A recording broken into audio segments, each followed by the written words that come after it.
गंगा दशहरे का मतलब जानते हो?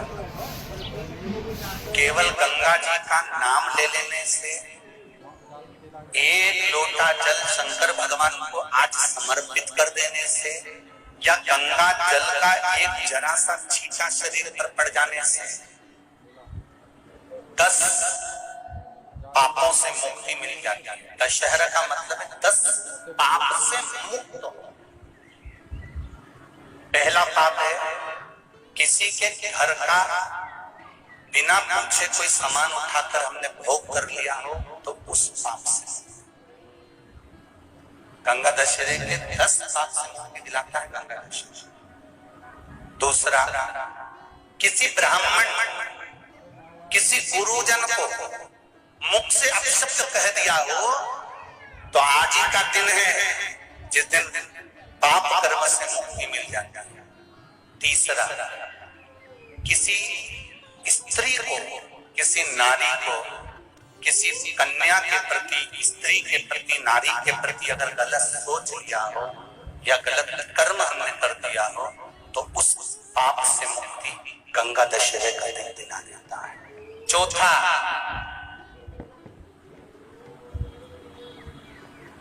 रजो धर्म धारण करने वाली नारी, रजस्वला स्त्री के हाथ का बना हुआ अगर हमने भोजन ग्रहण कर लिया है, तो आज गंगा दशहरे का दिन ही ऐसा रहता है जिस दिन उस पाप से हमें मुक्ति मिलती है। पांचवा, किसी के यहाँ सूतक जानते हो सभी लोग, या सावड़। सूतक का मतलब होता है किसी के यहाँ कोई मर गया और उसके यहाँ का तुमने भोजन या पानी ग्रहण कर लिया। सावड़ का मतलब होता है किसी के यहाँ बच्चा हुआ, तुम्हें मालूम नहीं था, उसके घर का 8 दिन का 10 दिन का तुमने भोजन या पानी ग्रहण कर लिया। सूतक या सावड़ का भोजन या अन्न पानी ग्रहण कर ले, तो 5वें नंबर का गंगा दशहरे का वर्णन करता है कि 5वां पाप, इस पाप से भी लोगों को मुक्ति मिल जाती है। 6ठे नंबर का वर्णन आया, किसी मंदिर की जगह पर या धर्म की जगह पर अपना कब्जा कर लिया हो या धर्म की जगह को अपना बना लिया हो, तो उस पाप से मुक्त होने का एक साधन 6ठे नंबर का। 7वें नंबर का, झाड़ू लगाते समय, बुआरी लगाते समय छोटे छोटे जीव झाड़ू के नीचे मर जाते हैं, तो उसके पाप से मुक्ति गंगा दशहरे का दिन दिला जाता है। 8वें नंबर का, 8वें नंबर, जिस समय हम भोजन ग्रहण कर रहे हो और हमारे दरवाजे पर कोई व्यक्ति आकर बैठा हुआ है और हमने उसको भोजन का नहीं पूछा या उसका मुख झूठा ना कराया, तो उस दोष से वंचित हो जाए, उस दोष को समाप्त कर दे, तो गंगा दशहरे का। 9वें नंबर का, बेटी की शादी करी और बेटी की शादी करने पर बहुत सारा कन्यादान आया। उस कन्यादान में साड़ियां ज्यादा आ गई, सामान ज्यादा आ गया, मिक्सर 2 सेट आ गए, डिनर के 2 सेट आ गए, और मायके वालों ने 1 सेट अपने घर में रख लिया और उस मिक्सर में खूब सामान पीस के खाया, खूब निपटाया। बेटी के कन्यादान का सामान घर में रखकर उसका भोग करने पर जो पाप लगता है, 9वें नंबर का कहता है गंगा दशहरे का दिन उस पाप को धो देता।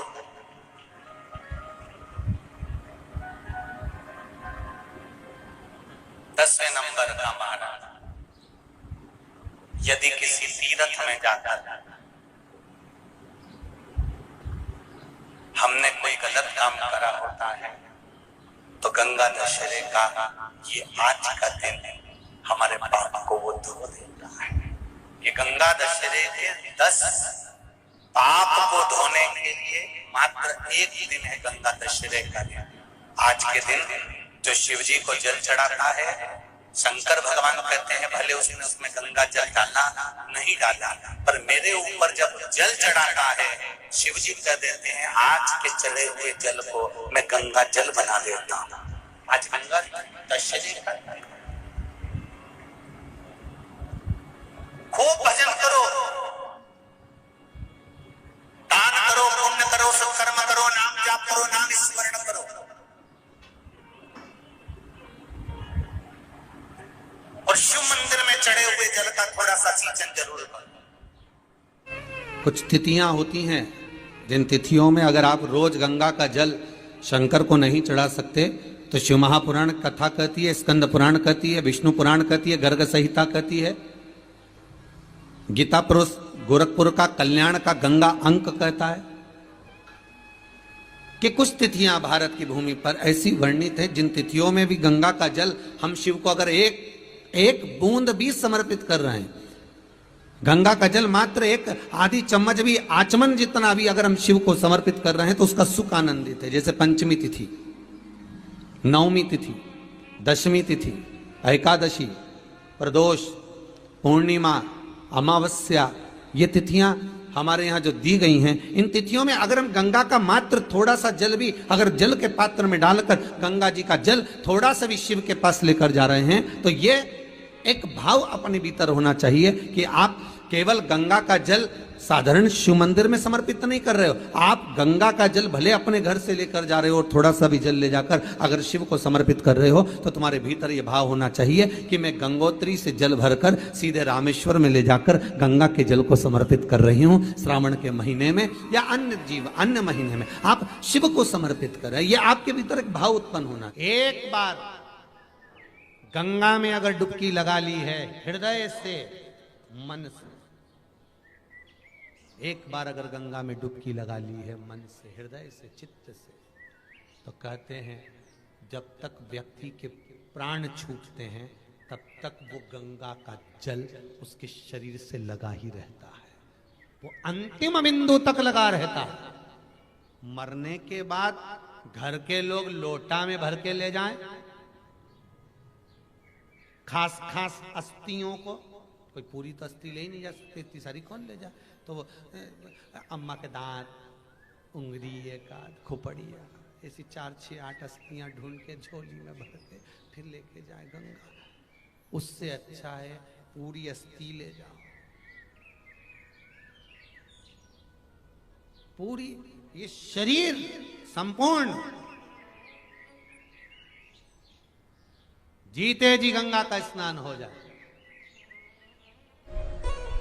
बहुत ध्यान देना आप लोग, किसी भी नदी में स्नान करने जाओ, तीज त्योहार पर, अमावस्या, पूर्णिमा आदि जो भी उत्सव मनाने के लिए आप किसी नदी के घाट पर जाते हो, किसी तालाब के घाट पर जाते हो, किसी कुंड के, किसी सरोवर के घाट पर जाते हो, और यदि आप स्नान कर रहे हो किसी पवित्र नदी में तो वहां की बालू रेत उठाकर शंकर भगवान के शिवलिंग बनाकर जो पूजन करता है, मात्र 5 बार उसी नदी का जल शंकर को समर्पित कर कर, भले दिया नहीं है, अगरबत्ती नहीं है, जल चढ़ाकर जो शिवलिंग को विसर्जन कर देता है, उसके पूर्वजों को पिंड की भी जरूरत नहीं पड़ती, वो तर जाता।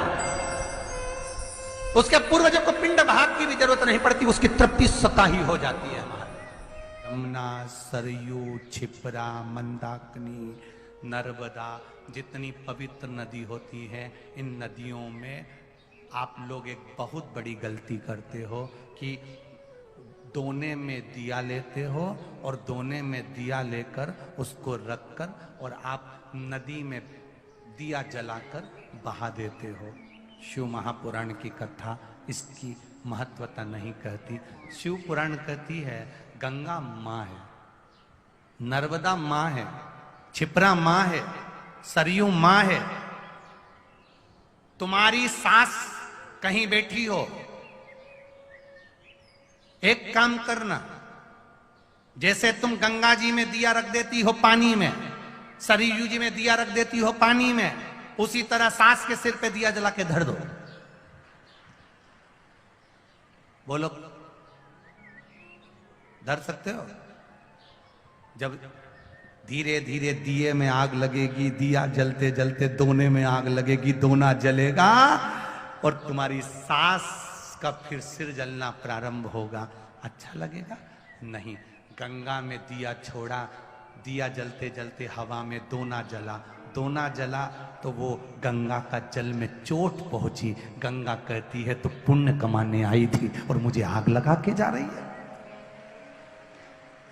पवित्र नदी को शुद्ध रखिए, उसमें पवित्रता का विशेष ध्यान रखिए। यहां तक शिव महापुराण की कथा कहती है, अपने स्नान के कपड़े भी अगर तुम घाट पर किसी के कहने पर छोड़ कर आ रहे हो, कई लोग, कोई कह देता है तुम्हारे ऊपर ये रोग लग गया, तुम्हारे ऊपर ये बीमारी हो गई, नदी में नहाने जाना, अपने कपड़े छोड़कर आ जाना। पहले तो वो महाराज ढूंढो जिसने कहा कि पवित्र नदी पर अपने कपड़े छोड़कर आओ। नदी को हमेशा, पवित्र नदी को पवित्र रहने दो। मेरे राम जी जब चित्रकूट होते हुए चले गए, मेरे राम जी जब अयोध्या से लंका तक गए, बीच में इतनी पवित्र नदी पड़ी थी, मेरे राम जी ने एक जगह पर ये अपने वस्त्र को नहीं छोड़ा, न वस्त्र को पानी में निचोड़ा। मेरे राम जी ने स्नान करा, स्नान कर कर पानी ले जाकर दूर अपने वस्त्र को निचोड़ा, कहीं ये मेरे वस्त्र का पानी पवित्र नदी में ना चले जाए। वो मेरे राम थे जो मार्ग बताते जा रहे थे। और आज के जमाने में लोग, एक जनी ने दिया जला के छोड़ा, बड़ी खुश हुई, वो भेरिया वो भेरिया वो भेरिया वो भेरिया वो भेरिया इतनी दूर तक चले गया। अब गंगा जी ने भी कह दिया अब की तो आ गई, अगली बार आ, अगली बार आ। इतनी प्लानिंग करिए, हरिद्वार जाऊंगी, हरिद्वार जाऊंगी, हरिद्वार जाऊंगी, हर बार प्लान बनाती थी, बद्रीनाथ जाऊंगी, केदारनाथ जाऊंगी, हर बार प्लान बनाती थी, अब की बार जाऊंगी, अब की बार जाऊंगी। भगवान घर में ऐसी बांधा ला के रख देता कि तुम्हें हरिद्वार तक बुलाता ही नहीं। अब सोचती मैं बस एक ही बार होके आई, फिर तो मेरा जाना ही नहीं हुआ। कभी तुमने गंगा जी से पूछा कि बार बार जाना क्यों नहीं हो रहा? गंगा जी खुद नहीं बुला रही, आग लगा के चली जाएगी। गंगा जी खुद नहीं बुला, पवित्रता का ध्यान रखिए, हम उसकी शुद्धता का ध्यान रखिए। हमने गंगा, यमुना, सरयू, सरस्वती, क्षिप्रा आदि को कैसे कैसे पवित्र रखना। आप में से कितने लोग हैं जो नर्मदा नहाए? आप में से कितने लोग हैं जो गंगा नहाए? आप में से कितने लोग हैं सरयू नहाए? कहीं ना कहीं किसी पवित्र नदी में आप लोगों ने स्नान जरूर करा होगा। बोलो करा कि नहीं करा? जितने लोग कथा सुन रहे हैं उनने भी करा होगा, जितने फेसबुक यूट्यूब पर सुन रहे हैं उनने भी करा होगा। किसी ना किसी पवित्र नदी में आपने, हमने, सबने स्नान करा होगा। अब स्नान तो हम कर लिए, उस गंगा नदी में हम नहाए, तो गंगा नदी में हमने स्नान करा और स्नान कर कर बाहर निकले तो हमको 1.25 लाख बार स्नान का पुण्य मिल जाए। उसके लिए क्या करना पड़ेगा? एक डुबकी लगाए हो मारा और कह रहे हो कि 1.25 लाख डुबकी का फल चाहिए, तो क्या करोगे? 1.25 लाख डुबकी का फल पाने के लिए क्या करना पड़ेगा? केवल एक काम, जिस पवित्र नदी का स्नान कर रहे हो उस पवित्र नदी की बालू का, बालू मतलब रेत का, बालू का शिवलिंग का निर्माण करना, उसका पूजन करना, पूजन कर कर जो बत्ती जोड़कर 108 बत्ती बनाई है, पूजन कर कर एक दिए में वो बत्ती, उस जो बालू का शिवलिंग बनाया है, पार्थिव शिवलिंग का निर्माण करा है, जो तुमने किसी गंगा, सरयू, नर्मदा, क्षिप्रा, मंदाकिनी, नर्मदा आदि पवित्र नदियों के तट पर स्नान करते समय तुमने जो शिवलिंग बनाकर पूजन करा है, उसके सामने वो बाती को जला देना, उसी से आरती उतार लेना, वो बाती वहां लगाकर छोड़ देना और छोड़ने के बाद उस शिवलिंग का फिर विसर्जन कर देना। विसर्जन कर कर उसी जल को अपने ऊपर छींट लेना। 1.25 लाख डुबकी का फल एक ही क्षण में प्राप्त होता है। इसको लक्षेश्वर महादेव कहते हैं।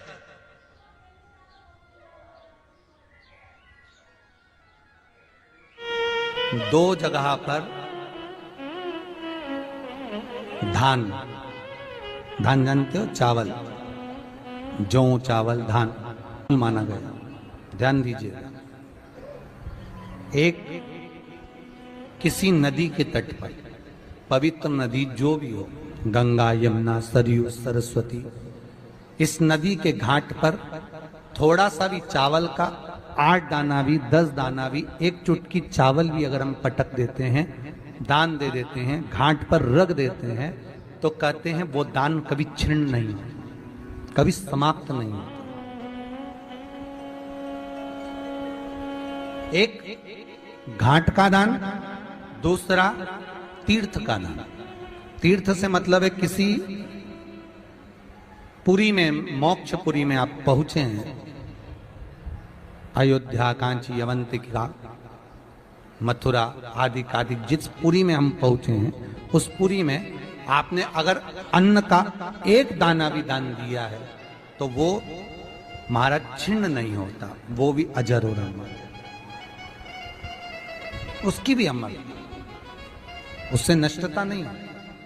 ये उसी तरह से है जैसे किसी के शरीर में चर्म रोग हो गया हो, मान लो किसी का शरीर कहीं से काला पड़ गया, कहीं चट्टे बढ़ गए या सफेद पड़ गई चमड़ी और चर्म रोग हो गया, तो उसके लिए जैसे पीपल के पत्ते पर शहद लगाकर, उसमें चंदन लगाकर, पत्तों को जोड़कर शंकर के शिवलिंग पर लेपन करने के बाद उसी पत्ते को शरीर पर मल लिया जाता है और आधे घंटे बाद स्नान कर लिया जाता है, तो चर्म रोग समाप्त होने लगता है और चर्म रोग की समाप्ति हो जाती है। भले चमड़ी कितनी भी सफेद हो रही हो, वो चमड़ी अपने रंग में आना चालू हो जाती है। तो जैसे चर्म रोग के लिए सुख का भान है, उसी तरह शिव उपासना के लिए दान का बड़ा महत्व है कि हमें 2 जगह कर दिया गया दान। एक कहां, जम के बोलो, किसी पवित्र नदी के घाट पर रखना है, भले 2 दाने 4 दाने रखो, 6 दाने रखो, पर अन्न का दाना। और दूसरा कहां,